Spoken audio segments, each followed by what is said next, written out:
Sino kaya ang papalarin sa 2 bola mga idol?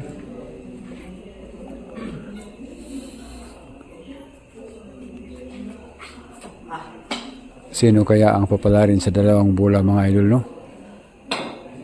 Panoorin lang natin mga idol, ha? Dumipinsa si Buhit. Nakasapatos pa. Ay, wala na. Wala na.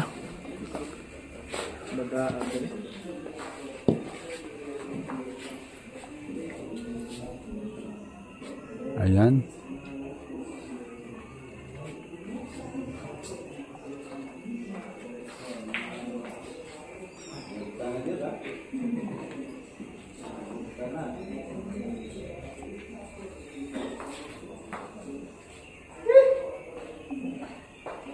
Grabe, napaka-thrilling naman ng laro na to.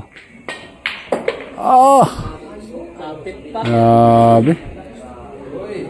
Napa-sport agad si Boy ito. Galing.